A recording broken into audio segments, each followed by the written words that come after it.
Hey, what is up everyone? Today we got a pretty unique story. It's narrated by Frederick Surrey. Get cozy and watch till the end, guys. In the grim darkness of the far future, there are fates worse than death. There are transformations so complete, so utterly devastating, that the very concept of mortality becomes a twisted mercy denied. Among all the horrors that stalk the galaxy of Warhammer 40,000, few inspire such visceral dread as the corruption of Nurgle, the plague god, grandfather of decay, the lord of all things that rot and fester. Today, we journey into the realm of pestilence itself.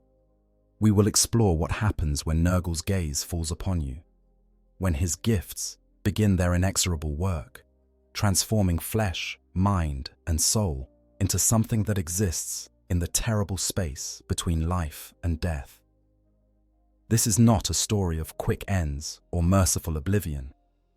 This is the tale of corruption that drags on for eternities, of bodies that refuse to die even as they rot from within, of minds that learn to find joy in their own decay.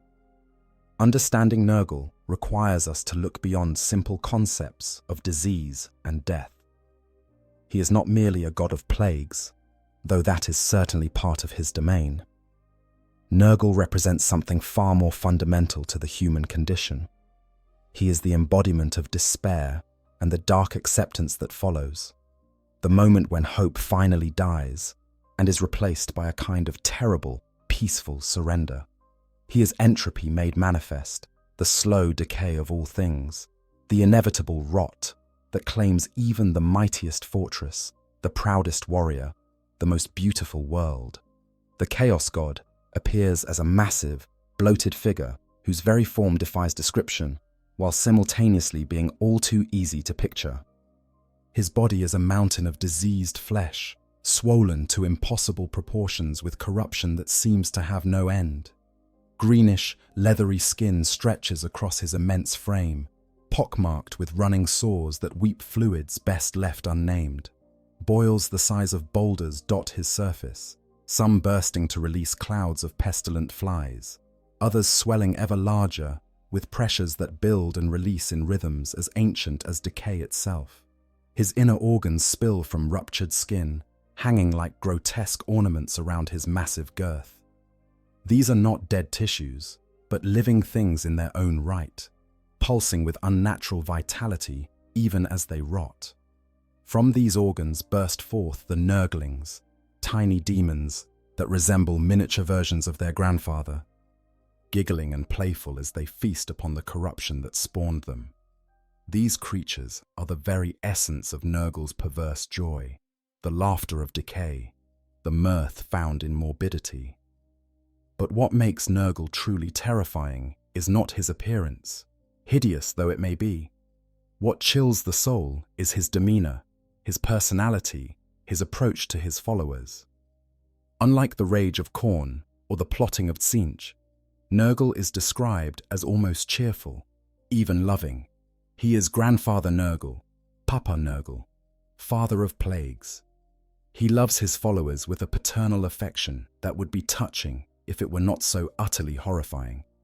He takes pride in their suffering, delights in their transformation, and cherishes each new disease as a craftsman cherishes his finest work. The Garden of Nurgle, his realm within the warp, is a place of paradoxical horror and terrible beauty. It is a cosmic garden where diseases bloom like flowers, where plagues grow on twisted trees, where rivers of pus and bile wind through landscapes of decaying vegetation that somehow remains eternally verdant. The air itself is thick with spores and contagions, a miasma that would kill any mortal instantly. Yet the garden teems with life of the most grotesque sort. Fungi burst through the mulch of countless fallen leaves, releasing clouds of spores with each breath of fetid wind. The very ground squelches underfoot, alive with bacteria and parasites beyond counting.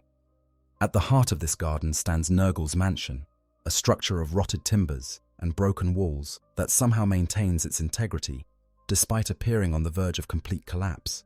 This is where the plague god toils at his work, hunched over his enormous cauldron, brewing new diseases with the focus of a master alchemist. He tests each creation upon Isha, the Aeldari goddess of healing, whom he has imprisoned in a cage within his workshop. Being a goddess of healing, she can cure herself of his plagues, which makes her the perfect test subject. He force-feeds her each new contagion, watching with interest to see how long it takes her to overcome its effects. If he is pleased, he releases the disease upon some unsuspecting world. If not, he returns to his cauldron to continue his work. This is the being whose attention brings corruption beyond imagining. This is the entity whose gifts transform mortals into walking manifestations of pestilence. And once his gaze falls upon you, once his corruption takes root, there is no escape, no cure, no hope of return to what you once were. The question then becomes not whether Nurgle's corruption is terrible, for that is beyond dispute, but rather how it happens, what the process feels like, and what remains of the person who once was when the transformation is complete. To understand this, we must follow the journey from first infection to final transformation, from the moment a mortal is exposed to Nurgle's influence to the point where they become something no longer truly human, no longer truly alive, yet unable to die. The first touch of Nurgle's corruption often comes without warning, without fanfare, without any indication that your life is about to change forever. It might be a scratch from a rusted blade wielded by one of his followers. It might be a breath of tainted air in a battlefield where the Death Guard have marched. It could be contaminated water drunk in desperation, or food that has been exposed to his spores. Sometimes, it requires no physical contact at all. The mere presence of Nurgle's servants can be enough, their aura of decay so powerful that it infects the very space around them. In other cases, the corruption is deliberate, a curse laid upon an enemy, or a gift given to a willing supplicant. Nurgle's followers actively seek to spread their grandfather's blessings, viewing the infection of others as an act of love, a sharing of the peace they have found in decay. They whisper prayers over their weapons, blessing them with contagions. They breathe corruption into the air, spreading invisible clouds of disease. They plant seeds of pestilence in water supplies and food stores, ensuring that entire populations will be exposed to Nurgle's touch. The initial symptoms can vary wildly, depending on the specific disease, but certain patterns emerge across most of Nurgle's creations. It often begins with what seems like a minor illness, a slight fever perhaps, a cough that will not go away, a small wound that refuses to heal properly. These symptoms are easy to dismiss at first, particularly in a galaxy where war and hardship are constants. Many victims tell themselves it is nothing, that it will pass, that they have survived worse. But it does not pass.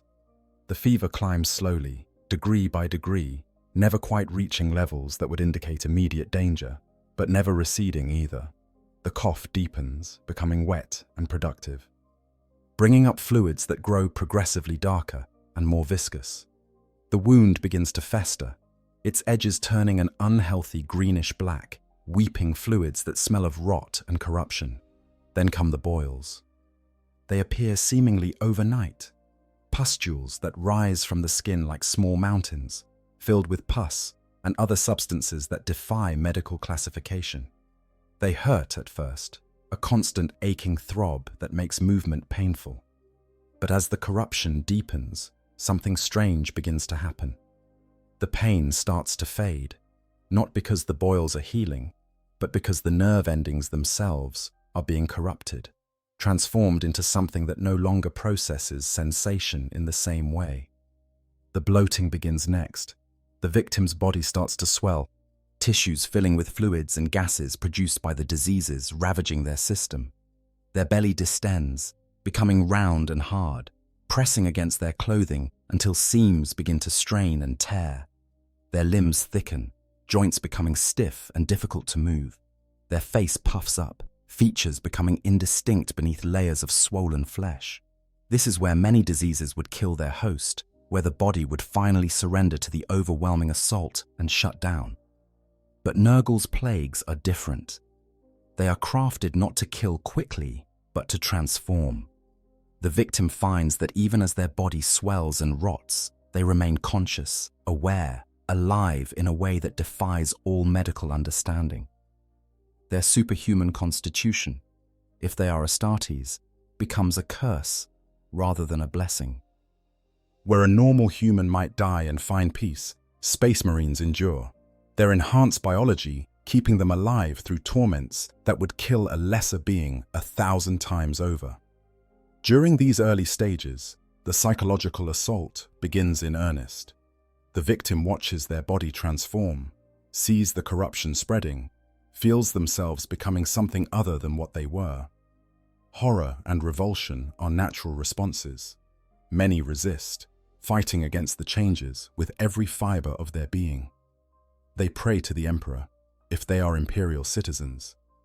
They seek out medical help, submitting to treatments that prove increasingly ineffective. They isolate themselves, hoping to spare others from whatever plague has claimed them. But Nurgle's corruption is not just physical. It carries with it a spiritual component. A metaphysical weight that presses down upon the soul like a physical burden. Despair becomes a constant companion, whispering in the quiet moments that there is no hope, no cure, no escape. The victim begins to feel isolated, cut off from the healthy and whole, marked by their disease as something separate and unclean. This is where Nurgle's true genius reveals itself. At the moment of deepest despair, when the victim has accepted that they are doomed to suffer until death finally takes them, the plague god offers his gift. The pain, which has been building to unbearable levels, suddenly begins to ease. Not because the diseases have stopped or the body has begun to heal, but because Nurgle grants his blessing of numbness, of acceptance, of peace within suffering.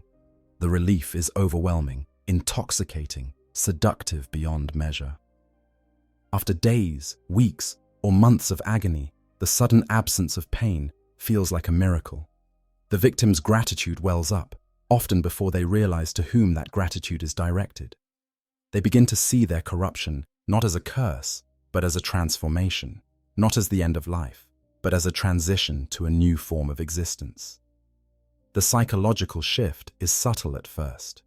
They notice that the smell of their own rot, which once turned their stomach, now seems almost pleasant, familiar, comforting, like the scent of home. The sight of their bloated, diseased form in a mirror no longer fills them with horror, but with a strange kind of pride. Look how resilient they are, still alive despite everything. Look how they have changed, transformed into something new and powerful. The corruption of the body intensifies as the victim's resistance crumbles. What were once discrete symptoms begin to merge into a comprehensive transformation that affects every system, every organ, every cell. The skin, already marked by boils and lesions, begins to take on the characteristic greenish-grey hue associated with Nurgle's followers. It becomes leathery and tough, resistant to damage in a way that healthy skin never was. Cuts and tears in this corrupted flesh do not bleed normally. Instead, they weep thick, yellowish fluids, or release gases that smell of grave rot. Beneath the skin, the muscles begin their own transformation. They become dense and swollen, maintaining strength even as they decay. This is one of Nurgle's great paradoxes. His followers are simultaneously rotting and incredibly tough. Their flesh may be dead or dying, but it refuses to fail. Muscles that should be weak with necrosis instead maintain and even increase their power. The victim finds they can exert force they never could before, their corrupted biology granting them a horrible vitality. The bones thicken and become unnaturally dense, often developing spurs and protrusions that push through the overlying tissue. These bony growths can take on various forms. Some resemble horns or antlers, bursting from the skull in curved arrangements that frame the face in a crown of bone. Others are more random, sharp spikes that emerge from shoulders, elbows, spine, anywhere the bone decides to express its mutation. Internal organs undergo transformations that defy medical understanding. The stomach swells to enormous size, able to process materials that would be toxic or indigestible to a normal human. The intestines elongate and coil within the distended belly, sometimes bursting through weakened abdominal walls to hang outside the body in loops and coils. Yet these exposed organs continue to function, protected by the same supernatural resilience that keeps the whole corrupted form alive. The lungs fill with fluids and spores, yet somehow continue to function, pulling in air and distributing it through a blood system that has itself become polluted with diseases. Each breath rattles and gurgles, accompanied by wheezing sounds and wet coughs that spray infectious particles into the air. The heart, bloated and laboring, continues to pump blood that is more pus than plasma, thick and sluggish as it moves through veins and arteries that have themselves become hardened and twisted. The nervous system undergoes perhaps the most insidious changes. Pain receptors do not disappear, but they are reconfigured, rewired to interpret damage and corruption as something other than suffering. What should hurt instead registers as neutral sensation, or, in some cases, as almost pleasurable. This neurological rewiring extends to the brain itself, where higher functions begin to shift and change, personality and consciousness altering to accommodate the physical transformation. For those who wear armor, particularly the ceramite power armor of Space Marines, the corruption creates a horrifying fusion of flesh and metal. The armor, which was meant to protect, becomes instead a part of the transformed body. Seals rupture and break as the body swells beyond the armor's capacity to contain it. Bloated flesh pushes through gaps in plates, oozing between joints, squeezing through vents.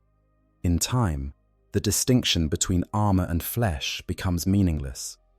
They fuse together, ceramite bonding with corrupted tissue in a grotesque symbiosis.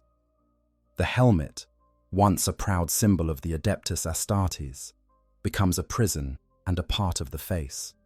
Eye lenses crack and break, but the eyes behind them glow with unnatural light, pustulant and jaundiced.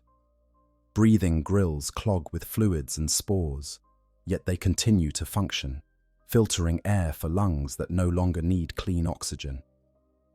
Vox speakers crackle and distort, transforming the voice into something mechanical and wet, a gurgling rasp that speaks words of corruption. Weapons undergo similar transformations. Bolters rust and corrode, their mechanisms clogging with filth, yet they continue to fire, perhaps even more reliably than before, in the hands of their plague-bearing wielder. Blades notch and rust, their edges ragged and filthy, but they cut with terrible efficiency, each wound carrying infection that spreads through the victim like wildfire. Power weapons take on a diseased glow, their energy fields flickering with sickly green light that speaks of corruption rather than blessed power. Physical mutations manifest in infinite variety, for Nurgle delights in diversity. Some victims sprout additional eyes, clusters of 3 or more optical organs that allow them to see in spectrum beyond normal human vision, perceiving disease and decay as clearly as others see light and color. Others develop tentacles, fleshy appendages that emerge from their backs or sides, tipped with mouths full of needle teeth or sucker pods that spread infection through contact. The face undergoes particularly grotesque changes. Features bloat and distort, noses rotting away to leave gaping holes, lips swelling to obscene proportions, or peeling back to expose teeth that have themselves become sharp and diseased. The tongue may elongate and split, or multiply, or develop its own independent mobility. Some victims lose their lower jaw entirely, the bone rotting away while the upper portion remains, creating a permanent rictus grin that exposes all their teeth in a mockery of a smile. Hair falls out in clumps, leaving the scalp patchy and scabrous, or it remains but transforms, becoming wire-like and brittle, growing in strange colors like the molds that bloom on forgotten food. Beards become matted with pus and fluids, tangled nests that harbor insects and parasites. Some victims develop fungal growths that replace hair entirely, mushroom caps, and mold blooms that sprout from scalp and face like some hideous garden. The hands and feet, extremities most vulnerable to decay, often show the most advanced corruption. Fingers swell and split, nails falling away to reveal blackened flesh beneath. Toes fuse together or develop additional joints, bones reorganizing themselves into new configurations. Some victims' hands transform into club-like appendages, swollen to the point where individual fingers are no longer distinguishable. Others develop claws, their bones pushing through the rotting flesh to create natural weapons that drip with infectious substances. Throughout all these physical changes, the mind continues its own parallel transformation. The victim's personality shifts in subtle and not so subtle ways. Things that once brought joy now seem hollow and meaningless. The pursuit of glory, the desire for victory, the hope for a better future, all these fade away like morning mist, replaced by a singular focus on the present moment and the strange contentment that Nurgle provides. Fear diminishes and eventually disappears entirely. Why fear death when you are already halfway there? Why fear pain when you can no longer feel it properly? Why fear the enemy when your body has become so resilient that wounds that would fell a normal warrior barely slow you down? This fearlessness is not courage in the traditional sense. It is not a brave person choosing to face danger despite their terror. It is instead the complete absence of the survival instinct, the total lack of concern for one's own well-being. Emotions become muted, flattened, except for a few specific feelings that Nurgle enhances. Affection for fellow plague-bearers grows strong, a brotherhood of the damned that shares their corruption like a family shares blood. Gratitude towards Grandfather Nurgle swells to fill the space where other emotions once lived. Joy of a strange and twisted sort emerges from the acceptance of decay, from watching new diseases bloom, from seeing the transformations that Nurgle's gifts bring. The victim begins to see beauty in rot, artistry in corruption. A bloated corpse becomes a work of art. The swirling patterns of decay as intricate as any painting. The smell of putrefaction shifts from nauseating to pleasant, comforting, even desirable. They start to take pride in their own corruption, comparing their mutations with others, delighting when a new boil appears or a fresh outbreak of disease manifests. Their relationship with mortality transforms completely. They are not alive in any traditional sense, yet they are not dead either. They exist in a state between undying but not immortal, capable of sustaining damage that would kill a dozen normal humans, but never quite crossing the threshold into true death. When struck by weapons, they barely notice.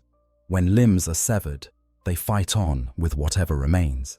Only complete destruction of the body, burning it to ash or obliterating it entirely, can truly end their existence. This resilience makes them terrifying opponents on the battlefield. They advance through storms of fire that would melt lesser warriors, their corrupted flesh simply absorbing the heat and continuing forward. They wade through toxic environments that would kill unprotected humans in seconds, adding the poisons to their own collection of diseases.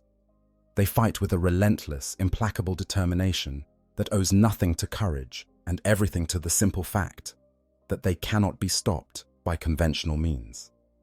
Among all of Nurgle's followers, none demonstrate the complete transformation wrought by his corruption, quite like the Death Guard, the 14th Legion of Space Marines, who turned from the Emperor's light to serve the Plague God. Their fall during the Horus Heresy stands as one of the most tragic and horrifying events in Imperial history, a tale of betrayal, suffering, and ultimate damnation that transformed proud warriors into shambling engines of pestilence. The Death Guard were once known for their resilience and endurance, qualities that served them well during the Great Crusade.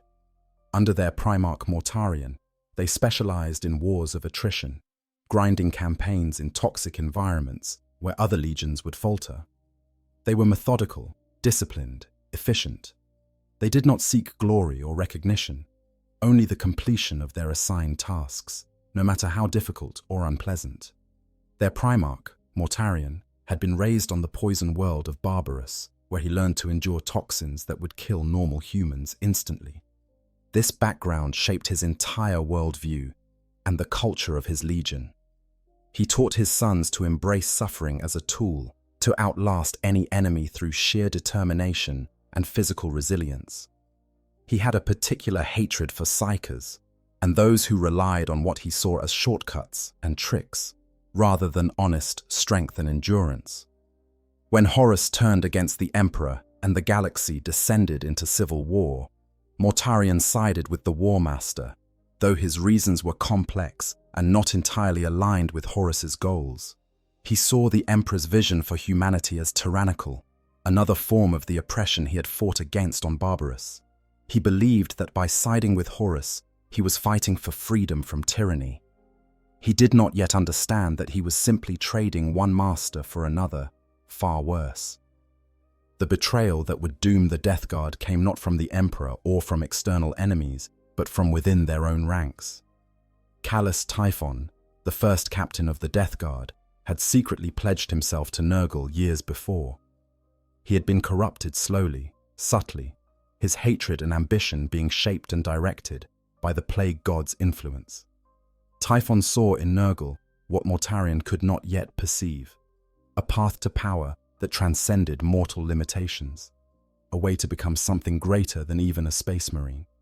As the Death Guard fleet made ready to travel to Terra to join in the siege of the Emperor's palace, Typhon executed his plan. He arranged for the death of the fleet's navigators, the specialized psychers who could guide ships through the warp. He then convinced Mortarion that he could navigate the fleet himself, using his own psychic abilities and those of other librarians in all but name. Mortarion, desperate to reach Terra, and despite his hatred of psychers, agreed.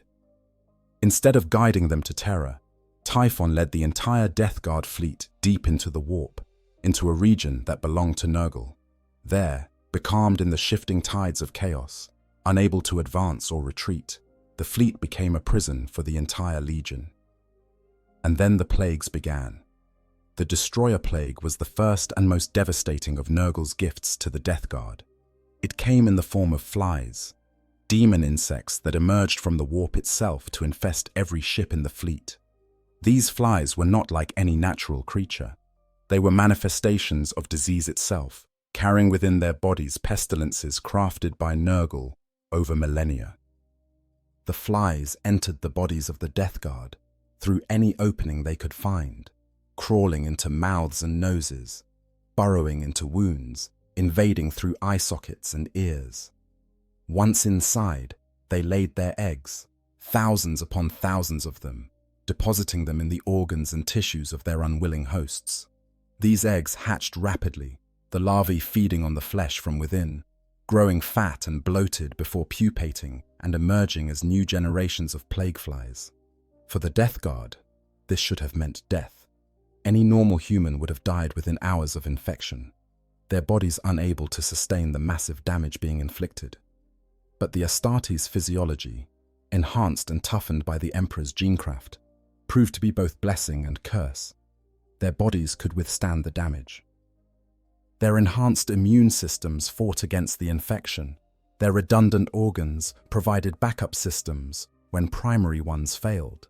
And so they did not die. Instead, they suffered. Imagine being aware as your own body becomes a hatchery for demon insects. Imagine feeling the larvae moving inside you, chewing through muscle and organ tissue, the sensation of being eaten alive from within. Imagine your belly swelling larger and larger as the fly population inside you grows, distending until the skin stretches so tight it becomes translucent, showing the writhing mass beneath. Then imagine that swollen belly bursting, releasing clouds of flies into the air of your ship, flies that immediately seek out new hosts, spreading the infection further. And then imagine that after all of this, you are still alive, still conscious, still aware of every moment of agony. The destroyer plague was followed by Nurgle's rot and a dozen other contagions, each adding its own unique torments to the suffering of the Death Guard. Nurgle's rot is perhaps the most insidious of all the plague god's creations, a disease that attacks not just the body, but the soul itself. It manifests differently in each victim, showing symptoms as diverse as leeches eating away at eyeballs, pustules full of maggots that burst through the skin, necrosis of internal organs, and painful lesions that appear without warning. But the true horror of Nurgle's rot lies in what it does to the soul. As the disease progresses, it begins to leach away the victim's spiritual essence, drawing it slowly into Nurgle's realm. In the Garden of Nurgle, this essence appears as a seed pod growing from the branches of diseased trees. Each pod swells and ripens as the plague destroys its host in the material world, fed by the victim's dying energies. When the pod reaches full maturity, it drops from the tree and tears open, releasing a newly created plague bearer, a lesser demon of Nurgle that retains some twisted echo of who the victim once was. For weeks or months, the Death Guard endured these horrors, trapped in their ships with no hope of escape or relief. Their legendary resilience, the very quality that had made them such effective warriors, now became a curse that prevented them from finding peace in death. They begged for it to end, pleaded with each other to grant the mercy of a quick death. But even those who tried to end their own suffering found that their corrupted bodies refused to die. Their power armor fused with their swelling flesh, ceramite bonding to skin and muscle as the transformation progressed. The armor that had protected them now trapped them, containing their bloated forms in shells that groaned and cracked under the pressure of mutation. Seals ruptured, joints seized, but the armor held together through some fell power, becoming as much a part of their bodies as their own bones. Mortarion himself suffered alongside his sons, his enhanced Primarch physiology making him perhaps the most resilient and therefore the most tortured of all. He watched his legion transform, watched his sons become monsters, and knew that it was his trust in Typhon that had led them to this fate. He confronted his first captain aboard the Terminus Est, Typhon's flagship, engaging him in combat even as the plagues ravaged his own body. The duel was brief and brutal. Mortarion's superior strength and skill allowed him to strike down Typhon with his great scythe, cleaving through armor and flesh. But Typhon did not stay dead. The destroyer plague animated him, bringing him back to his feet even as his body continued to rot. Mortarion struck him down again, and again he rose. Enraged and desperate, Mortarion unleashed the demon Grulgor, a Death Guard captain who had been corrupted earlier and confined by Mortarion in the hopes of finding a cure. Grulgor strangled Typhon to death, fulfilling an oath he had made to Mortarion. But even this did not end it. Typhon rose once more, and as he did, his transformation reached its climax. His back swelled and burst, bone and ceramite cracking open to release a massive cloud of plague flies. You know, I have to pause here for a moment because the Death Guard's fall genuinely disturbs me every time I revisit its lore. What gets me isn't just the body horror or the transformation itself, it's the fact that Mortarion and his legion were betrayed by someone they trusted completely. Typhon was Mortarion's first captain, his brother in arms, and he led them into damnation. There's something profoundly tragic about that. These were loyal space marines doing their duty, and they were damned. Not by their own choices, but by one man's ambition. It makes you think about trust, about how the people closest to us have the power to hurt us most. In a setting as grimdark as Warhammer 40K, the Death Guard's story still manages to stand out as particularly heartbreaking to me. But that's just my opinion. Let's get back to the story. Great pestilential horns erupted from his body, chimney-like protrusions that vented smoke and disease into the air. The demon Grulgor dissolved and merged with Typhon's body, becoming one with the new entity that was being born. Callous Typhon died in that moment, and Typhus was born, the host of the destroyer hive, herald of Nurgle. His body became a living hive for the plague flies, his armor a diseased fortress from which they poured forth in endless swarms. He laughed as the transformation completed, a sound of pure joy and madness that echoed through the ship. Mortarion realized then that he had been utterly betrayed, that Typhon had planned this from the beginning, that his first captain had sold not just himself, but the entire legion to Nurgle. The Primarch's rage and despair reached their apex. He had failed his sons, he had led them into damnation, and still the plagues ravaged him, denying him the peace of death even as they denied it to his warriors. In his delirium, racked by pain beyond imagining, Mortarion began to hallucinate. He saw himself back on Barbarous, climbing the toxic mountains toward his adoptive father's fortress, enduring the poisons that filled the air. He heard a voice, patient and paternal, offering him a choice. He could continue to suffer, he and all his sons, for all eternity in this state between life and death, or he could accept Nurgle's embrace and end the pain. The Primarch who had sworn he would never bow to any tyrant, who had rebelled against the Emperor because he saw imperial rule as oppression, who prided himself on his strength and independence, finally broke. In that moment of complete despair, when there seemed to be no other option, Mortarion pledged himself and his legion to Nurgle.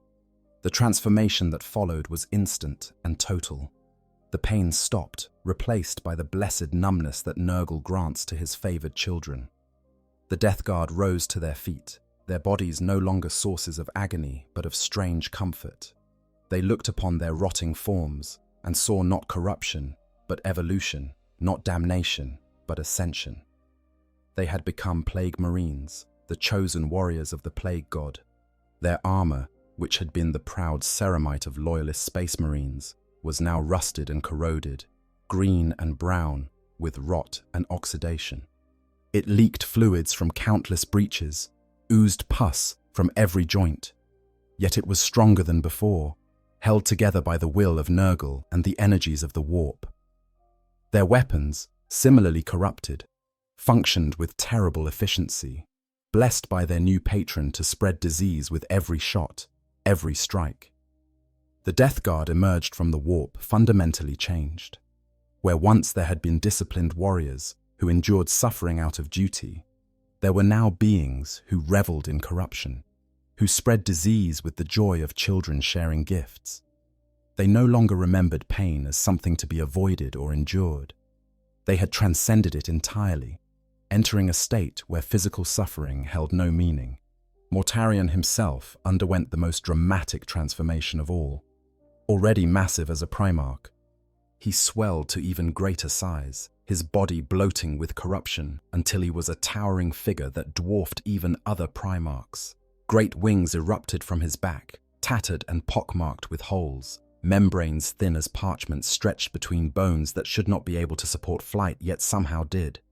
His face became gaunt and skull-like, skin stretched tight over bones, eyes sunken deep into their sockets but burning with baleful light. He was granted weapons befitting his new status.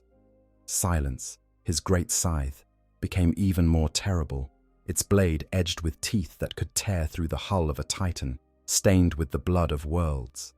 The lantern, an ancient energy weapon, crackled with diseased power, firing bolts of corrupt energy that spread plague wherever they struck. Around his massive form hung chains from which Nurgling drones dangled, carrying phosphex bombs and other weapons of mass destruction. Nurgle elevated Mortarion to the status of Demon Prince, granting him a world within the Eye of Terror to rule as his own. The Plague Planet, as it came to be known, was shaped by Mortarion to resemble Barbarous, the toxic world of his youth. It is a realm of perpetual poison, where the atmosphere itself is deadly to anyone not blessed by Nurgle's gifts. From this world, Mortarion launches plague fleets into real space, spreading corruption across the galaxy, leading the Death Guard in their eternal war against the Imperium that abandoned them. The transformation of the Death Guard from proud Space Marines to Plague Marines represents the ultimate expression of Nurgle's corruption. They did not choose this fate willingly, at least not at first. They were betrayed into it, trapped and tortured, until they had no choice but to accept Nurgle's embrace or suffer forever. But once that acceptance came, once they surrendered to the plague god, they found a kind of contentment in their corruption. They are now among his most devoted followers, spreading his plagues with genuine enthusiasm, viewing their diseased state not as a curse, but as a blessing to be shared with all of creation.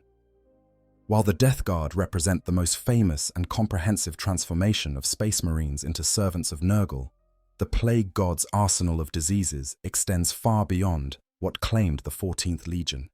Nurgle is a craftsman of contagions, an artist whose medium is pestilence, and he has created countless plagues over the millennia, each with its own unique characteristics and effects. Understanding these diseases provides insight into the many forms that Nurgle's corruption can take. Nurgle's rot stands as perhaps the most well-known and feared of all the Plague God's creations. It is described as completely incurable, highly infectious, and worst of all, capable of corrupting not just the body, but the very soul of its victim. The physical symptoms manifest differently in each infected individual, showing Nurgle's love of diversity even in disease. One victim might experience leeches that appear seemingly from nowhere to feast on their eyeballs, burrowing into the sockets even as new ones continuously spawn. Another might develop swelling pustules filled with maggots that eventually burst through the skin, releasing the writhing larvae to spread across the body's surface. Internal organs undergo necrosis, rotting from within, while the victim remains alive and aware. The skin erupts in painful lesions that appear without warning, weeping fluids that carry the infection to anyone who comes into contact with them. The disease progresses slowly, taking weeks or months to fully manifest, giving the victim ample time to spread it to others before they realize they are infected. This slow progression is by design. Nurgle takes no pleasure in quick death. He wants his victims to experience the full journey of decay, to watch themselves transform over time. The spiritual component of Nurgle's rot is what truly sets it apart from mundane diseases. As the physical symptoms progress, the victim's soul is slowly leached away, drawn into the warp and into the garden of Nurgle. There, it manifests as a seed pod growing from the branches of diseased trees. The pod swells and ripens over time, fed by the victim's suffering in the material world. When the host finally dies, the pod drops from its branch and tears open, and out crawls a newly formed plague bearer, a lesser demon of Nurgle that serves as one of the endless ranks of the plague god's forces.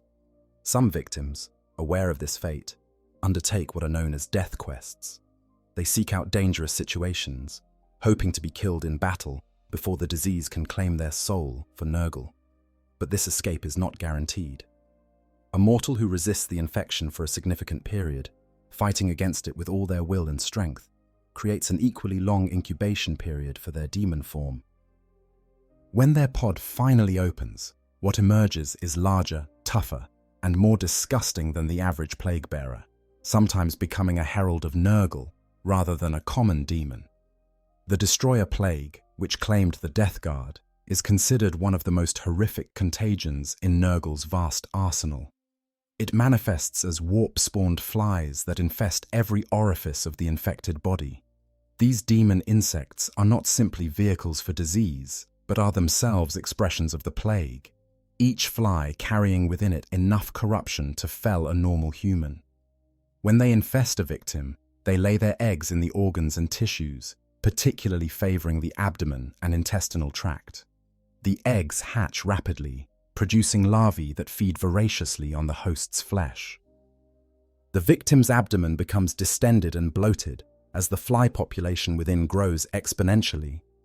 The sensation of being eaten alive from within is indescribable, a constant writhing movement accompanied by pain that builds to unbearable levels.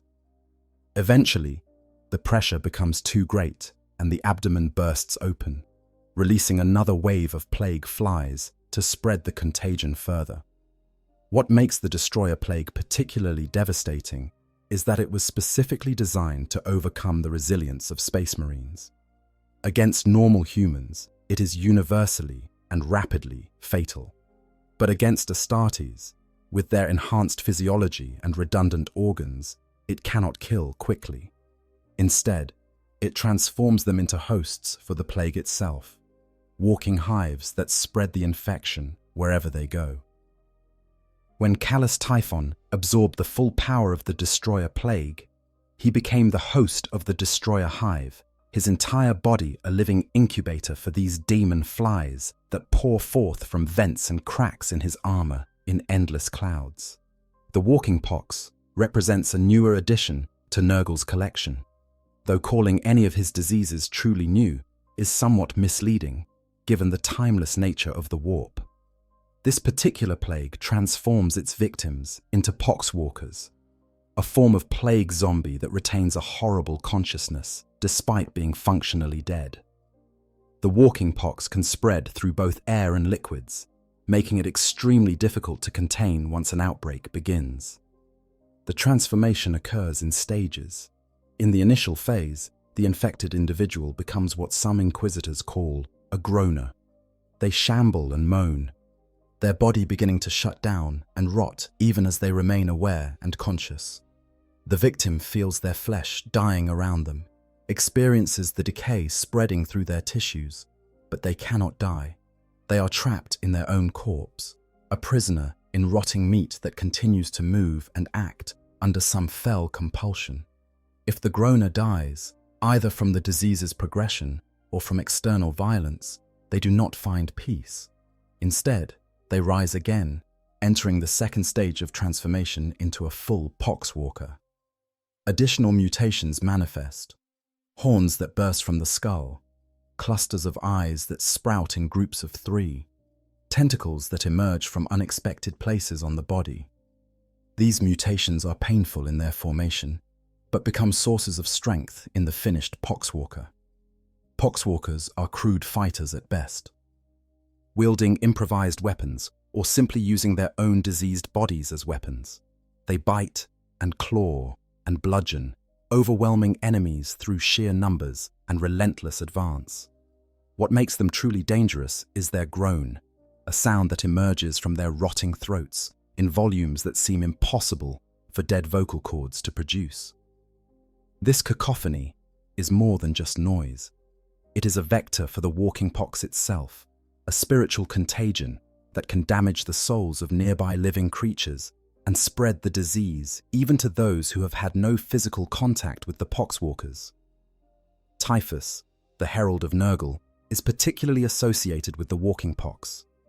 Wherever he travels, outbreaks of this plague follow, entire populations transformed into shambling hordes of poxwalkers that serve the Death Guard in their campaigns. Some strains of the walking pox are even more specialized. The plague of despair attacks the mind as much as the body, inducing crippling depression and hopelessness. The somnambophage causes its victims to sleepwalk, spreading the infection unconsciously. The spawn rot fever triggers rapid mutations that transform victims into chaos spawn. Other diseases in Nurgle's arsenal target specific enemies or situations. The obliterative phage was designed specifically to attack the Iron Hands chapter of Space Marines. It infected their skin and then attacked their cybernetic augmentations, driving the machine spirits into a frenzied madness that turned the very technology the Iron Hands relied upon against them.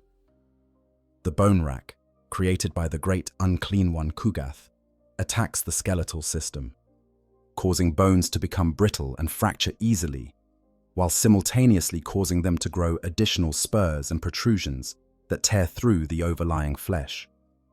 The Destroyer Plague's cousin diseases include the cankermore, which causes the victim's jaw to rot and fall away while their remaining teeth grow into fangs. The eye rot specifically targets vision, causing the eyes to burst in their sockets and ooze down the face.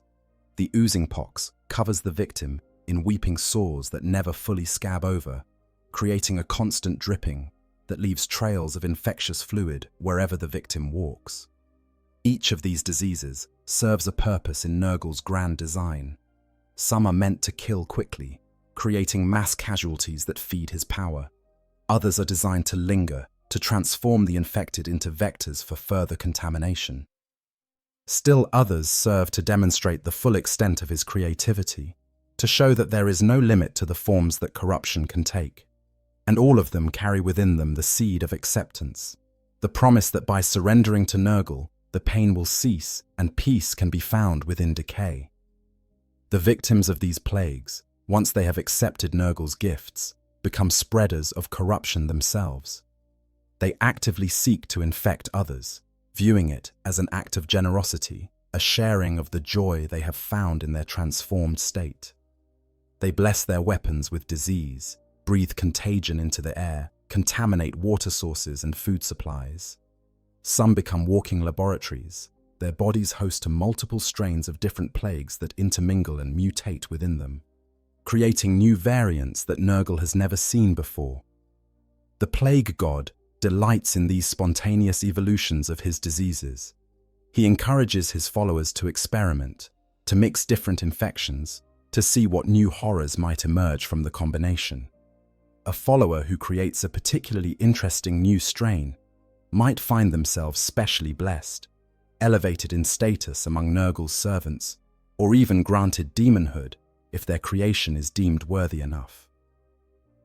The corruption of Nurgle manifests in many forms, beyond the transformation into plague marines. While the Death Guard represent the pinnacle of what can be achieved when an entire Space Marine legion is corrupted, there are countless other expressions of the plague god's influence throughout the galaxy. Understanding these various forms provides a complete picture of how comprehensively Nurgle's touch can reshape beings into instruments of pestilence. Mortal cultists represent the most common form of Nurgle worship among baseline humans. These are men and women who have turned to the plague god seeking relief from suffering, escape from disease, or simply out of a desire for the dark gifts he offers. Unlike the extensive physical transformation that plague marines undergo, mortal cultists show more varied levels of corruption depending on how long they have served and how much Nurgle's favor they have earned. A new cultist might show only subtle signs of their allegiance, a persistent cough, perhaps, or skin that has taken on an unhealthy pallor, boils that never fully heal, a smell of rot that clings to them no matter how much they wash. These early marks are enough to identify them to other followers of Nurgle, but might be dismissed by outsiders as simple illness or poor hygiene. As they continue in their service, the corruption deepens. Lesions spread across their skin, flesh begins to bloat and swell, mutations start to manifest. Advanced cultists can be nearly as corrupted as plague marines, their bodies transformed into walking cesspools of disease. They shamble rather than walk, their swollen forms making normal movement difficult. Their clothing, if they still wear any, is filthy and tattered, barely clinging to bodies that have grown too large for their original sizes. They arm themselves with whatever weapons they can find or make, often favoring rusted blades, corroded chains, industrial tools repurposed as instruments of violence.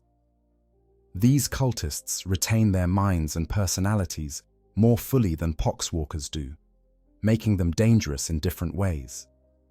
They can plan, coordinate, use tactics and strategy. They understand how to spread disease most effectively, where to contaminate water supplies, how to introduce infection into food stores. They can blend into populations before revealing their corruption, operating as sleeper agents who activate when the time is right to maximize the spread of plague. Some cultists come from the ranks of the Imperial Guard or planetary defense forces, soldiers who have lost faith in the Emperor's protection and sought succor from the plague god instead. These individuals bring military training and discipline to their new calling, making them far more dangerous than ordinary converts. They know how fortifications are designed and where their weaknesses lie. They understand supply lines and how to disrupt them. They can organize other cultists into effective fighting units rather than mere mobs. Poxwalkers, as discussed earlier, represent victims of the walking pox who have been transformed into a form of plague zombie. Unlike cultists who chose their fate, poxwalkers are tragic figures, consciousness trapped in rotting corpses that they can no longer control. They are aware of what they have become, aware of the hunger that drives them to attack the living, aware of every moment of their undead existence, but they are powerless to resist the compulsion that animates their dead flesh.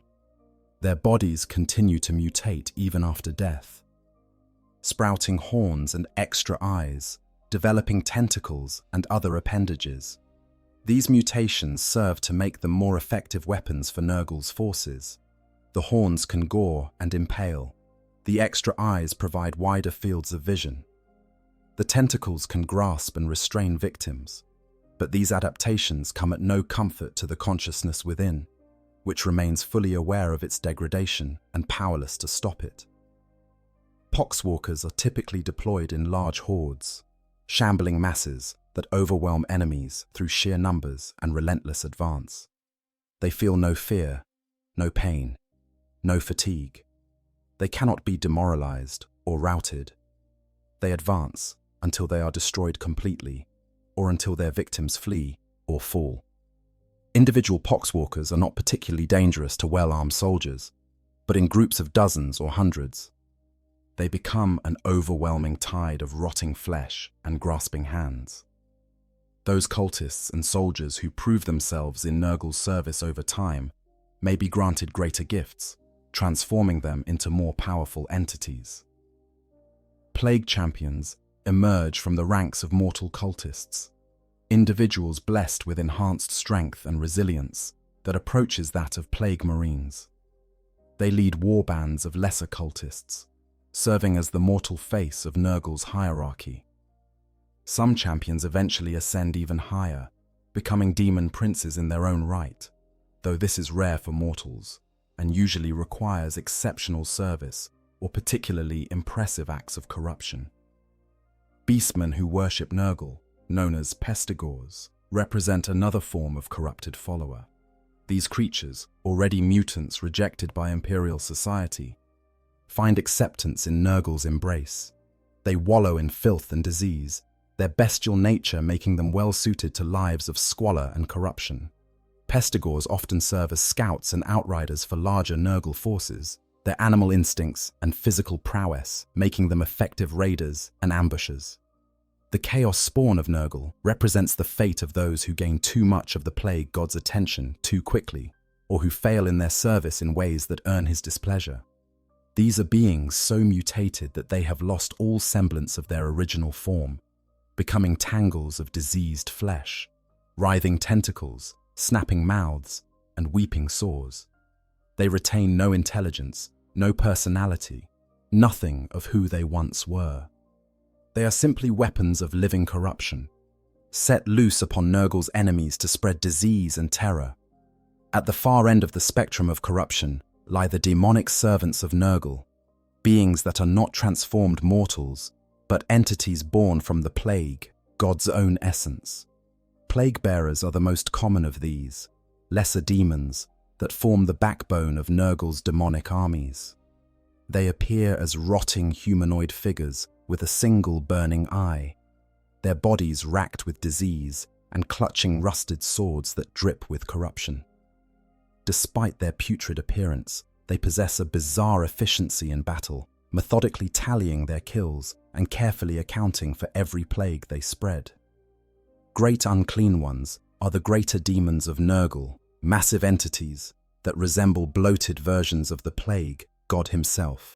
Each Great Unclean One is essentially a facsimile of Nurgle, sharing not just his physical appearance, but also his jovial, paternal personality. They laugh and joke even as they spread death and disease, viewing their actions as gifts to be shared generously. They wield enormous plague zords and can unleash devastating plague magic that can corrupt entire armies with a word. Between these extremes lie various other demonic entities. Nurglings are the smallest, resembling tiny, cheerful versions of Nurgle that cavort and play among the corruption. Despite their small size and playful nature, they spread disease wherever they go, their touch infectious, and their presence a vector for contagion. Beasts of Nurgle are larger demon creatures, slug-like beings that ooze slime and excrete acidic substances, eager as puppies, but deadly to anything they touch. Plague drones mount plague bearers atop rotflies, enormous demon insects that serve as cavalry for Nurgle's forces.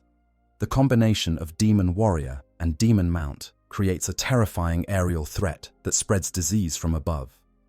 The rotflies' droning buzz, accompanied by the rattle of the plague bearers' tally-keeping. All of these forms represent different expressions of Nurgle's corruption, different ways that his influence can manifest in the material universe.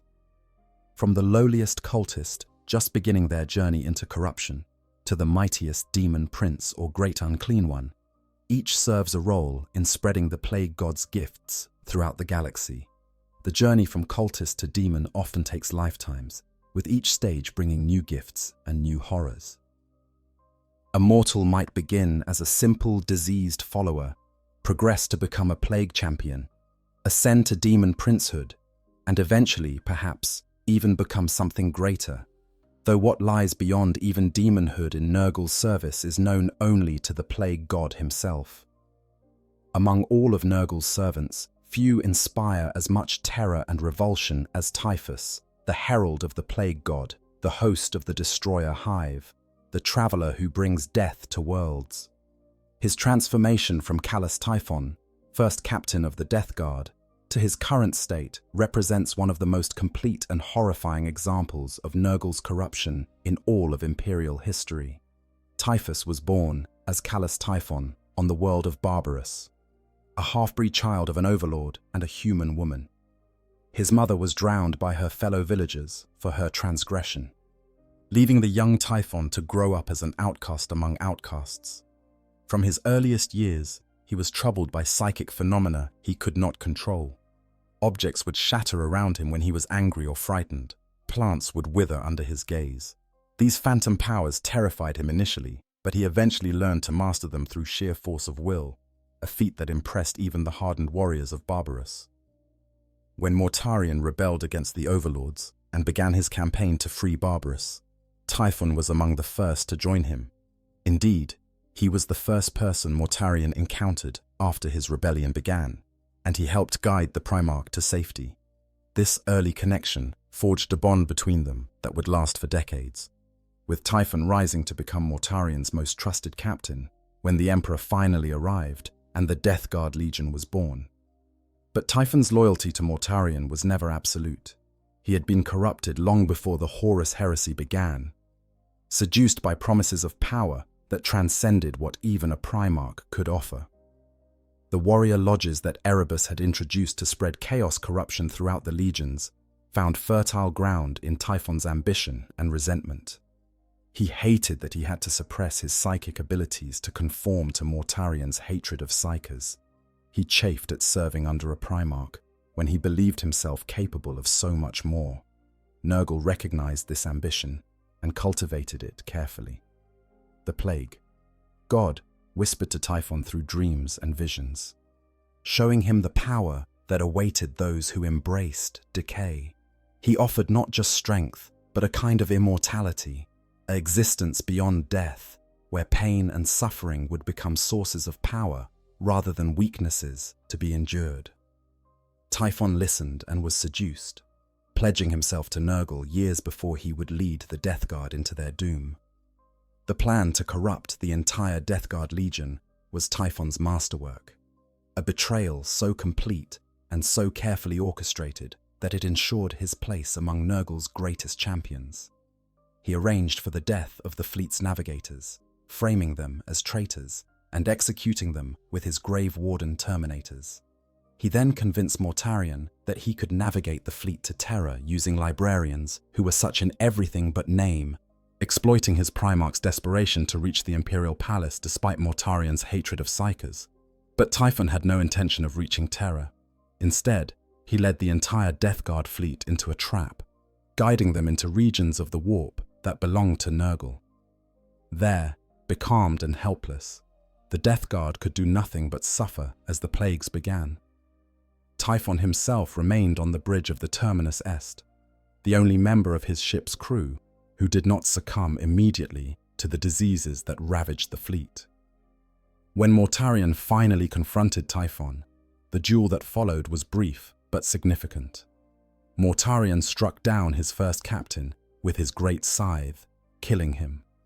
But Typhon did not stay dead. The destroyer plague animated him, bringing him back to his feet, even as his wounds gaped open. Mortarion killed him again. Again, he rose. Finally, Mortarion unleashed the demon Grulgor, who strangled Typhon to death, fulfilling an old oath to kill the first captain. But even Grulgor's intervention could not permanently end Typhon.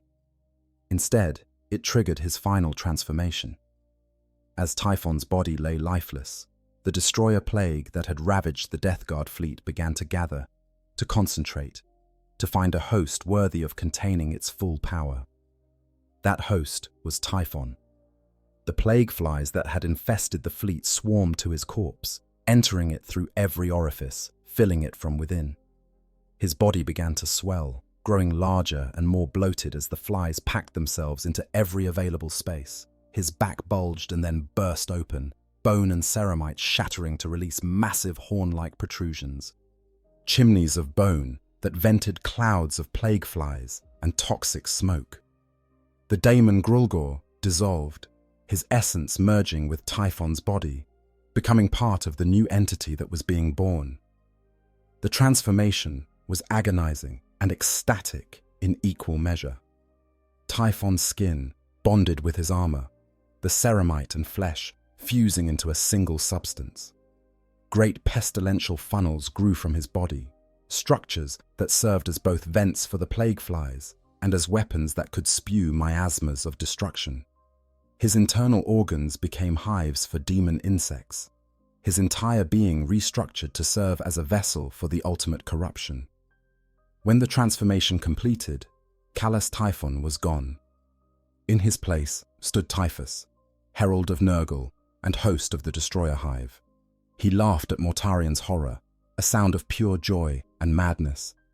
He had achieved what he had always desired, transcending his mortal limitations to become something greater. He was no longer merely a space marine or even a chaos champion.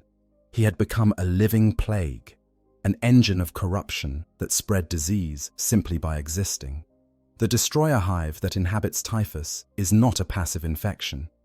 It is a sentient swarm, a collective consciousness of demon flies that constantly boils from the cracks and vents in his Terminator armor. These flies pour forth in clouds so dense they can block out light, each insect carrying enough disease to kill a normal human.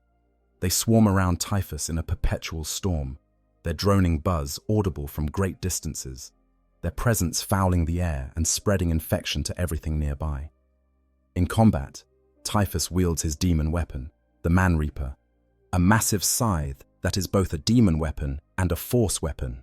The Man Reaper's blade is crusted with filth and corruption, every cut it inflicts carrying diseases that can fell even the most resilient warriors. Any wound from this weapon can trigger mutations and transformations in the victim, or simply kill them outright as the accumulated plagues overwhelm their system. Beyond his physical power, Typhus is also a formidable psyker, able to call upon Nurgle's rot and the wind of chaos. He can unleash psychic plagues that strike down entire squads of enemies, their souls corrupted and their bodies transformed into new vessels for disease. His mere presence on a battlefield is enough to cause panic among enemy forces, as soldiers watch their comrades succumb to plagues that manifest from nowhere, their flesh rotting and their bodies transforming even as they fight. Typhus has spent the millennia since the Horus Heresy traveling the galaxy as a herald of pestilence. He leads a plague fleet of his own, independent from Mortarion's forces, though nominally still part of the Death Guard. His ship, the Terminus Est, has become legendary as a plague ship, a vessel so corrupted that its very presence in a star system can trigger outbreaks of disease on nearby worlds. He has laid waste to countless worlds, transforming entire populations into plague bearers or poxwalkers. The entire populations of the worlds Protheus and Carandinis 7, were turned into plague bearers by his efforts. Billions upon billions of souls claimed for Nurgle. He destroyed the shrine world of Jonah's world with a carefully orchestrated pandemic. He unleashed the red flux on Florins, wiping out the entire male population. Every world he touches becomes a graveyard or a plague world, its population either dead or transformed into new servants for the plague god. Typhus's relationship with Mortarion has become strained over the millennia. The Herald of Nurgle no longer shows even slight reverence or respect for his former Primarch. He has scolded Mortarion openly, claiming that he is closer to Nurgle's vision than the demon Primarch himself. During the invasion of Ultramar, Typhus made it clear that he did not serve Mortarion, but rather served Nurgle directly. When the Plague God ordered his forces to withdraw from Ultramar to defend the Scourge Stars against rival Chaos forces, Typhus obeyed immediately, leaving Mortarion to his own devices. This independence reflects Typhus's complete devotion to Nurgle above all else. Where Mortarion still clings to some remnant of who he once was, still harbors resentments and desires beyond simple service to the Plague God, Typhus has surrendered himself entirely. He is Nurgle's perfect instrument, asking nothing for himself beyond the opportunity to spread plague in his master's name. This total dedication has earned him honors and gifts beyond what most champions receive. He has traveled to the Garden of Nurgle itself, waging battles against the forces of other Chaos gods within the warp.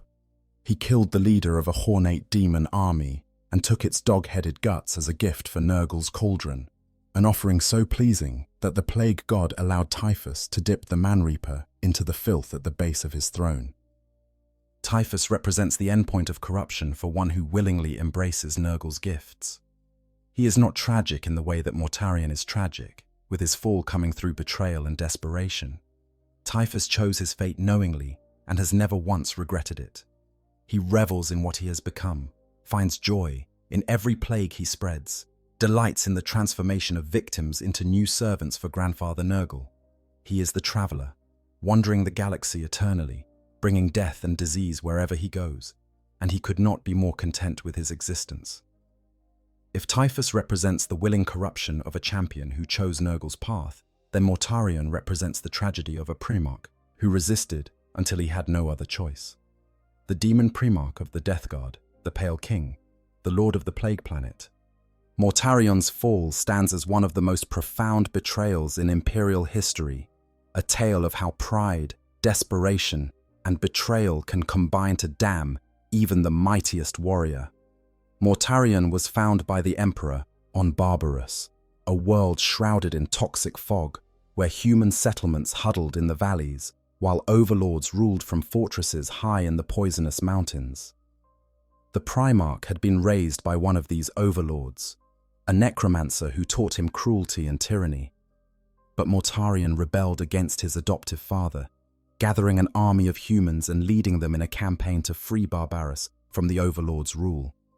This early experience shaped everything about Mortarion. He learned to endure suffering as a tool, to outlast enemies through sheer determination. He developed a hatred for tyrants and those who used supernatural powers to oppress others. When the Emperor arrived on Barbarous and revealed himself as Mortarion's true father, the Primarch was suspicious and resentful. Here was another powerful being claiming authority over him, another tyrant in Mortarion's eyes. The Emperor offered Mortarion a challenge. If the Primarch could climb to the highest peaks of Barbarous and kill the greatest of the overlords, his adoptive father, then the Emperor would leave Barbarous and never return. Mortarion accepted, beginning the ascent into toxic regions where even his enhanced physiology struggled. He climbed higher than any human had ever gone, pushing himself past his limits, determined to prove he needed no one's help. But at the final summit, the toxins became too much even for a Primarch. Mortarion collapsed, dying from the poison, and the Emperor intervened to save him, killing the Overlord and claiming Barbarous for the Imperium. To Mortarion, this felt like the ultimate betrayal, as if the Emperor had deliberately let him fail to demonstrate his dependence. The Primarch never forgave this humiliation, and it colored his relationship with the Emperor for the rest of his life. As commander of the 14th Legion, rechristened the Death Guard, Mortarion shaped his sons in his own image. They specialized in wars of attrition, campaigns in toxic environments, battles that other legions would avoid. They were methodical, disciplined, and relentless.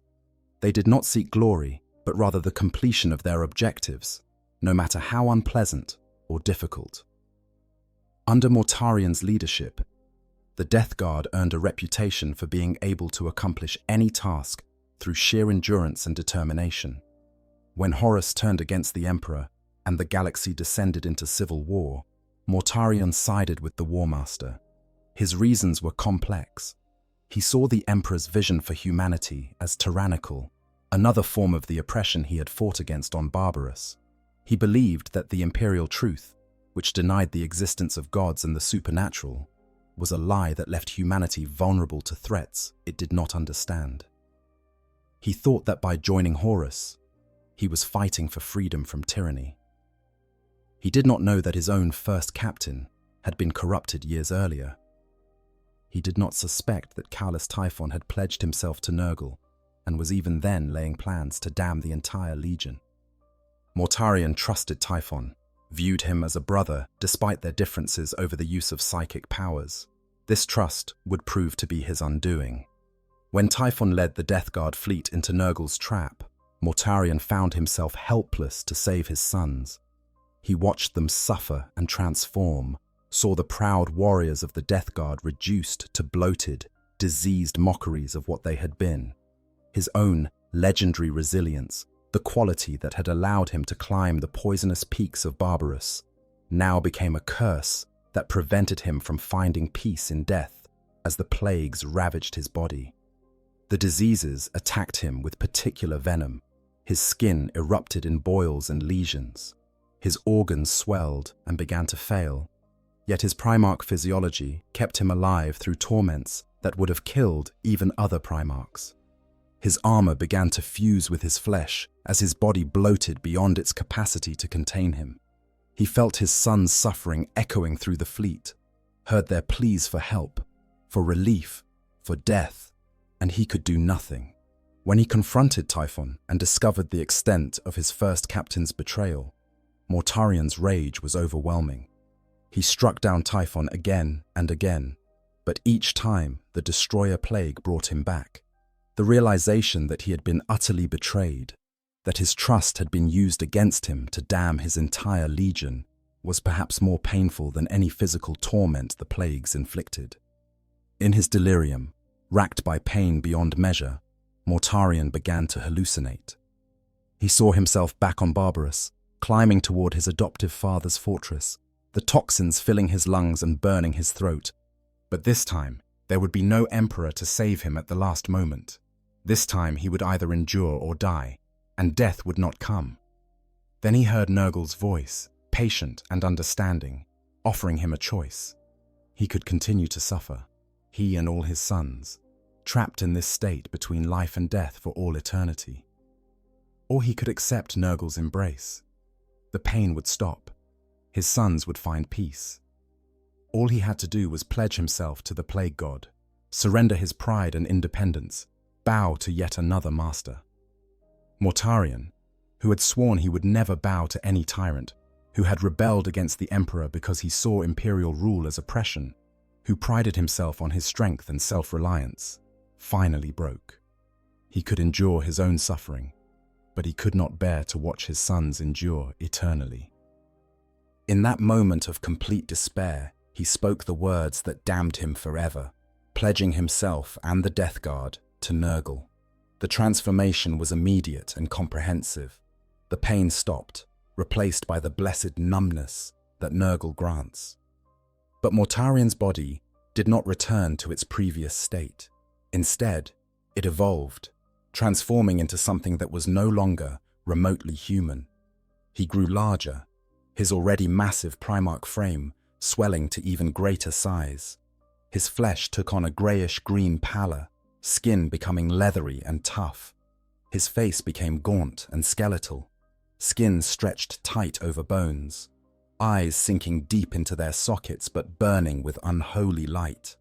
Great tattered wings erupted from his back, membranes thin as parchment stretched between bones that looked too fragile to support flight.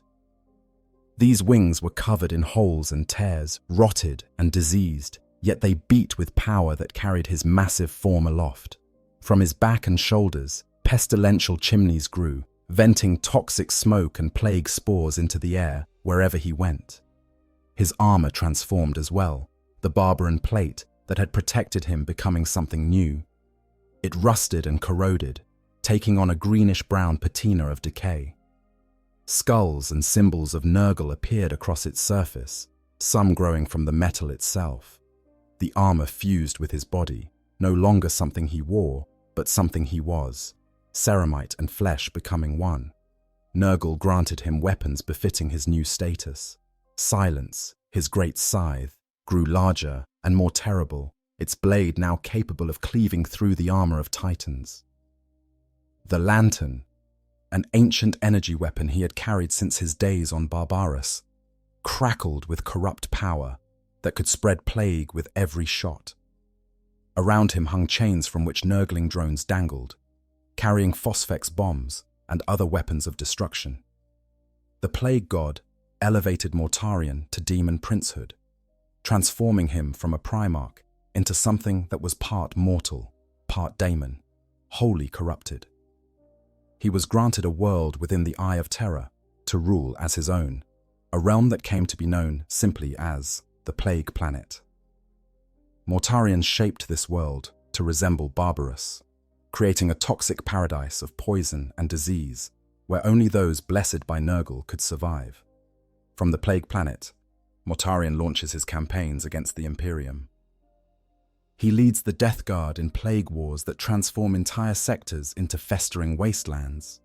His presence on a battlefield is devastating, his aura of decay so powerful that the ground itself rots beneath his feet. Plants wither and die, metal corrodes and crumbles.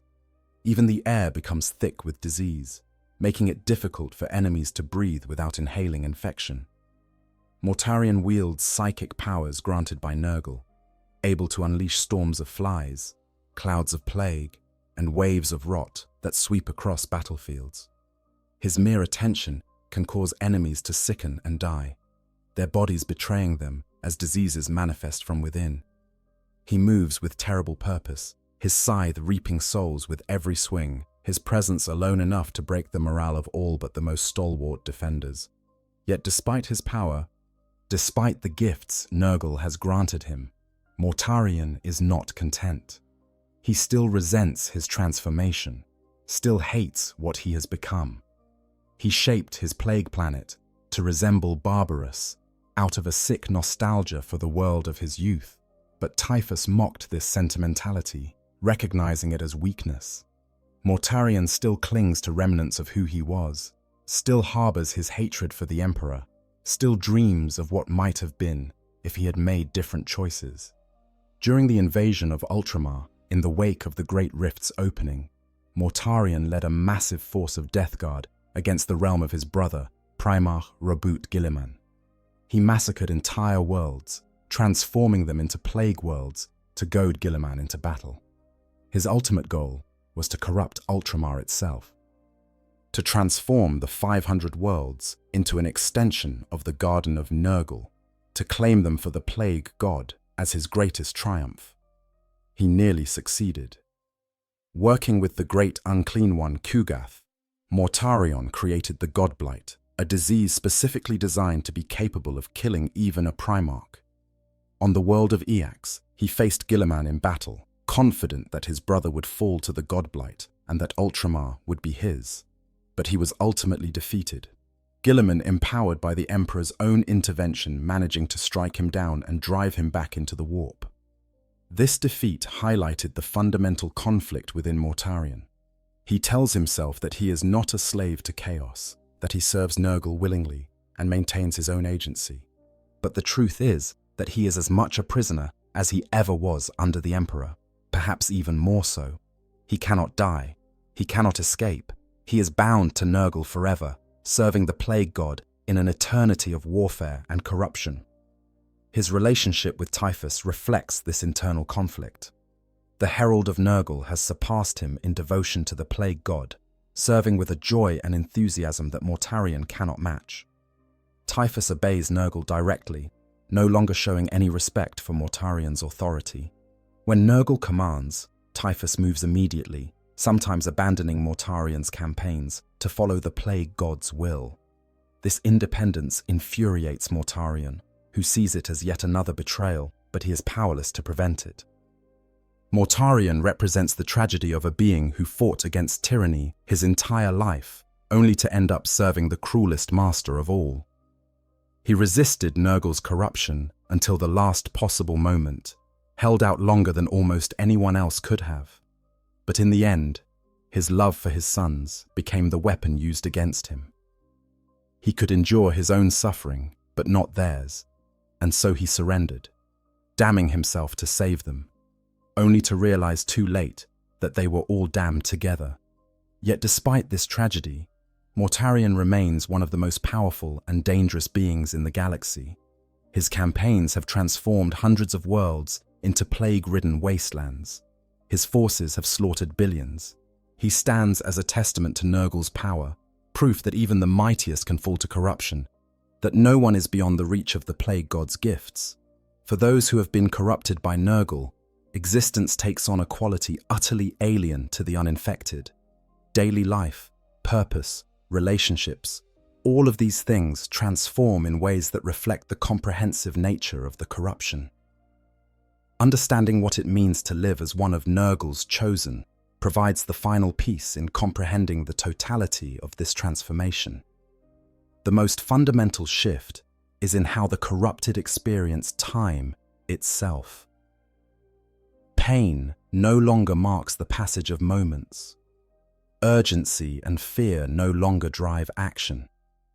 Instead, there is a kind of timeless present, an eternal now, where the corrupted simply exist in their state of decay. Days might pass or years, but they feel the same, an endless continuation of being that stretches on without particular meaning. Physical needs change dramatically. Hunger persists, but transforms into something different. The corrupted still feel the desire to consume, but what they consume no longer matters. They can eat rotted food, diseased flesh, substances that would poison normal beings, and derive sustenance from them all equally. Some develop tastes for things that would horrify their former selves, finding the flavor of decay more pleasing than the taste of fresh food ever was. Sleep becomes irregular and strange. The corrupted do not need rest in the same way that living beings do, yet they sometimes enter states of torpor where they remain motionless for extended periods. These are not the restful sleeps of the healthy, but something closer to the dormancy of hibernating creatures, a shutting down of non-essential functions while the diseases within them continue their work. The corruption affects every aspect of daily existence, even the most mundane. Movement becomes different as bodies change. What was once a smooth stride becomes a shambling walk as joints swell and stiffen. Manipulating objects requires adjusting to hands that have grown clumsy with mutation. Speaking transforms as vocal cords decay and mouths distort, voices becoming wet gurgles and rasping whispers. Yet the corrupted adapt to these changes with a facility that speaks to the comprehensive nature of their transformation. They learn to move in their new bodies, finding a kind of grace in the shamble, a rhythm in the decay. They discover that their changed forms grant new capabilities, even as they lose old ones. Fingers may become clumsy, but they gain strength that crushes metal. Movement may become slow, but they gain resilience that lets them continue advancing through storms of fire. Purpose shifts from personal goals to service of Nurgle's greater design. A plague marine no longer thinks of personal glory or advancement. They do not dream of retirement or peace or any kind of future different from their present.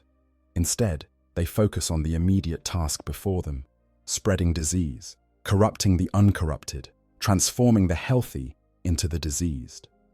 This is not servitude in the sense of reluctant labor. It is more like fulfilling a calling, answering a vocation that feels as natural as breathing.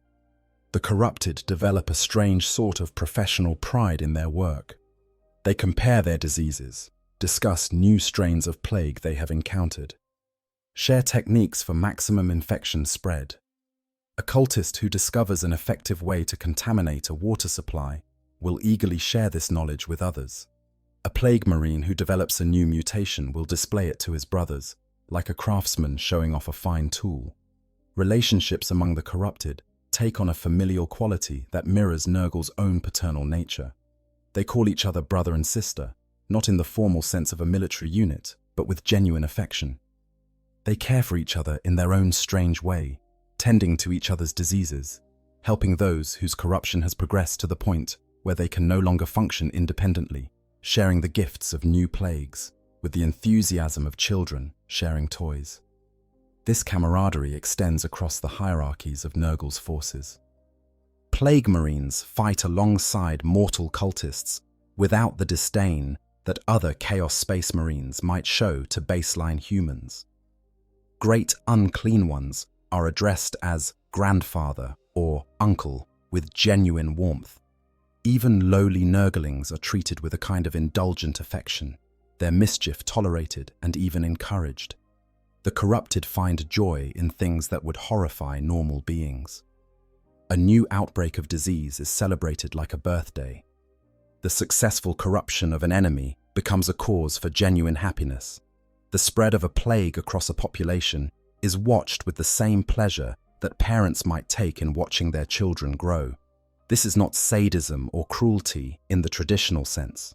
The corrupted genuinely believe they are sharing Nurgle's gifts, bringing peace to the suffering, offering the comfort of decay to those still struggling against it. Combat for the corrupted is less a desperate struggle for survival and more a joyful expression of their nature. They advance into battle with enthusiasm, eager to share their diseases, delighted at the prospect of new victims to transform. When they strike down enemies, it is not with the rage of Khorne's followers or the excess of Slanesh's devotees. It is with the workmanlike satisfaction of a job well done. Death, when it comes, is not feared but accepted. A plague. Marines struck down in battle might collapse with what seems like relief. Their long service finally ended. But death is not always final for the corrupted. Those who have served Nurgle well might find themselves rising again, animated by diseases that refuse to let them rest. Or they might discover their souls claimed directly by Nurgle, transformed into plague bearers to continue serving in demonic form. The corrupted maintain certain rituals and traditions, though these are transformed by their nature. They still perform maintenance on their equipment, though this maintenance might involve blessing weapons with disease rather than cleaning them. They still gather for councils and planning, though these meetings might devolve into celebrations of recent victories or comparisons of interesting new mutations. Some corrupted develop specialized roles within Nurgle's forces. There are those who focus on brewing new diseases, experimenting with combinations of plagues to create novel infections. Others specialize in corrupting specific types of victims, learning the weaknesses of particular Imperial units or alien species. Still others become historians of sorts, tallying the dead and the transformed, keeping count of every soul claimed for Nurgle in the meticulous way that plague bearers tally everything. The corrupted view the universe through a lens completely inverted from normal perspectives. Beauty lies in decay, strength in corruption, peace in disease. A garden in full bloom seems harsh and temporary to them, while a plague pit full of rotting corpses appears as a place of rest and completion. The pristine armor of loyalist space marines looks unfinished and somehow wrong, while the rusted, corroded ceramite of plague marines seems right and proper. They pity those who resist Nurgle's gifts, viewing them as suffering needlessly. When they fight against Imperial forces, part of them genuinely wants to help these poor souls find the peace that comes with acceptance. They see themselves not as monsters, but as missionaries, spreading a truth that will free the galaxy from the fear of death and the horror of pain. This inverted perspective extends to their understanding of their own transformation. They do not see themselves as damned or corrupted. They view their state as evolved, improved, perfected. The diseases that ravage their bodies are not afflictions, but enhancements. The mutations that twist their forms are not deformities, but adaptations. They have transcended the weakness of pure flesh and achieved a state of being that is simultaneously more alive and more dead than anything purely mortal could be.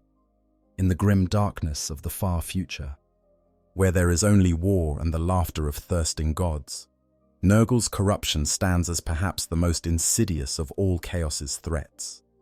It does not promise glory like Horn's rage, or power like Tzeentch's sorcery, or pleasure like Slaaneish's excess.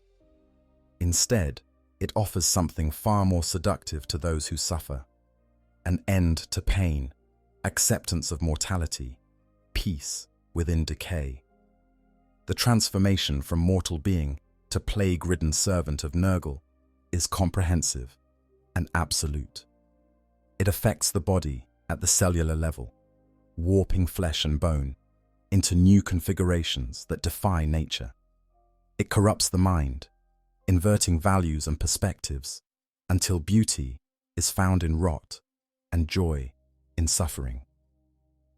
It damns the soul, binding it to Nurgle's service, not just in life, but beyond death, transforming it into demonic essence that serves the plague god eternally. What makes this corruption truly terrifying is not the physical transformation, horrible though that may be. It is the psychological component, the way that victims come to embrace their corruption, to find contentment in their diseased state, to view their damnation as salvation. They do not serve Nurgle out of fear or compulsion, but out of genuine gratitude and affection. They spread his plagues not as weapons but as gifts. They transform others not out of cruelty, but out of a twisted kind of love. The process of corruption follows a pattern, though with infinite variation in the details. It begins with infection, often so subtle that the victim does not realize what has happened until the diseases have already taken hold. It progresses through stages of physical transformation as the body bloats and mutates. It includes a psychological assault that combines despair at the transformation with the seductive relief of Nurgle's numbness. It culminates in acceptance, the moment when the victim stops fighting and embraces their new state. Once fully corrupted, there is no going back. No cure exists for Nurgle's gifts. The diseases are crafted by a god, infused with warp energies that transcend mere biology. The physical changes are too comprehensive to be reversed. The psychological transformation runs too deep to be undone. Even if the body could somehow be healed, the soul has been marked, claimed by Nurgle in ways that transcend the purely physical. The corrupted become vectors for further contamination, spreading diseases wherever they go.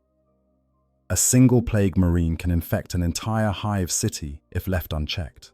A cultist can contaminate water supplies that serve millions. A demon prince, like Mortarion, can transform entire worlds into plague-ridden wastelands simply by making planetfall. The corruption spreads in geometric progressions, each victim becoming a new source of infection, the plagues mutating and adapting as they move through populations. Understanding Nurgle's corruption matters because it represents one of the fundamental threats to humanity's existence in the 41st millennium.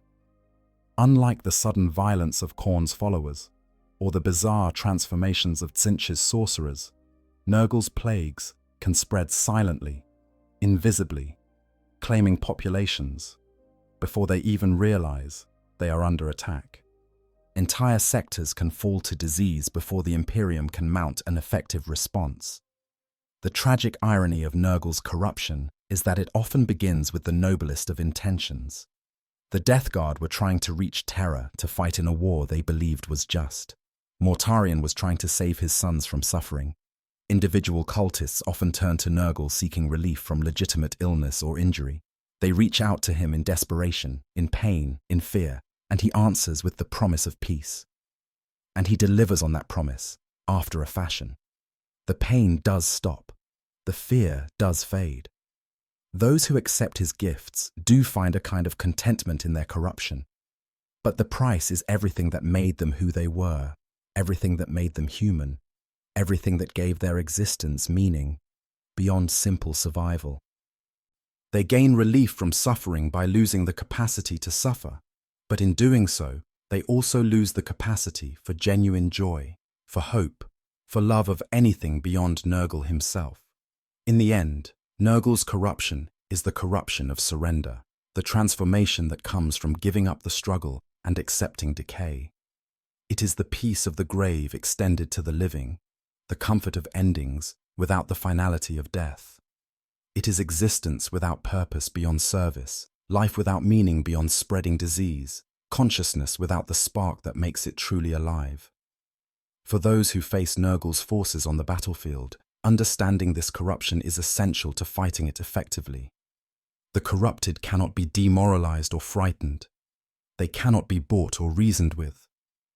They cannot be turned against each other through ordinary means. They serve their plague god with a devotion that transcends loyalty, a contentment that cannot be shaken by defeat or death. The only defense against Nurgle's corruption is to prevent infection in the first place, to maintain quarantine protocols, to burn contaminated areas before the diseases can spread, to show no mercy to the infected even when they plead for help.